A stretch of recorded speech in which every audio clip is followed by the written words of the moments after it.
দ্বিতীয় মেধা তালিকার জন্য অপেক্ষা করছো? ভাবছো প্রথম মেরিটে হয়নি, দ্বিতীয় মেরিটে তো হয়েই যাবে।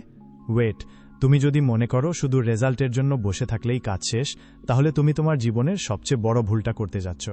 দেখো, আজকের এই ভিডিওতে আমি এমন 3টি গোপন ভুলের কথা বলবো, যার যে কোনো একটা তুমি করলে দ্বিতীয় মেরিটে তোমার চান্স তো বাতিল হবেই, সাথে তোমার পুরো 1 বছর লস হয়ে যাবে।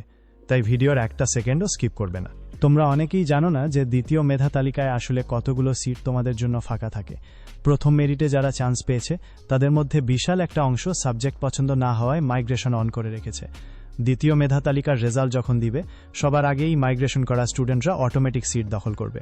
এর মানে কি জানো? এর মানে হলো তুমি যে সাবজেক্টের আশায় বসে আছো সেটা হয়তো অলরেডি বুকড।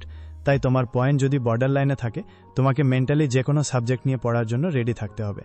এই মাইন্ডসেট না থাকলে পরের ধাপে তুমি বিশাল বিপদে পড়বে। এবার আসি পয়েন্ট নাম্বার 2তে, যেটা সবচেয়ে বেশি স্টুডেন্টের 1 বছর না করে দেয়।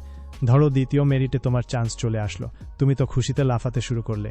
কিন্তু ভাই, তুমি কি জানো দ্বিতীয় মেরিটে চান্স পাওয়ার পর চূড়ান্ত ভর্তি কনফার্ম করার জন্য মাত্র কয়েকদিন সময় দেওয়া হয়। তুমি যদি ভাবো আরে কয়েকদিন পর ফর্ম ফিল আপ করবো, আর এর মধ্যে শেষ মুহূর্তে সার্ভার ডাউন হয়ে যায়, তাহলে কিন্তু তোমার ভর্তি চিরতরে বাতিল। দ্বিতীয় মেরিটে চান্স পাওয়ার পর কোনোভাবেই অনলাইনে ফর্ম ফিল আপ বা টাকা জমা দিতে দেরি করা যাবে না।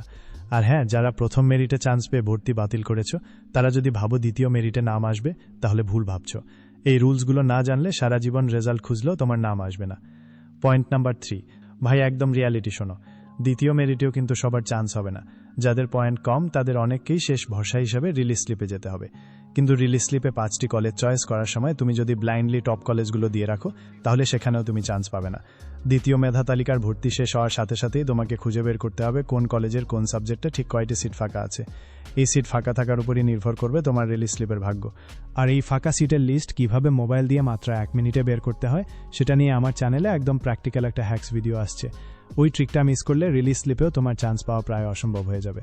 তাই তোমার 1 বছর যেন লস না হয়, সেজন্য এখনই অ্যাডমিশন টক চ্যানেলটি সাবস্ক্রাইব করে বেল আইকনে ক্লিক করে রাখো। দেখা হচ্ছে লাইভ আপডেটে।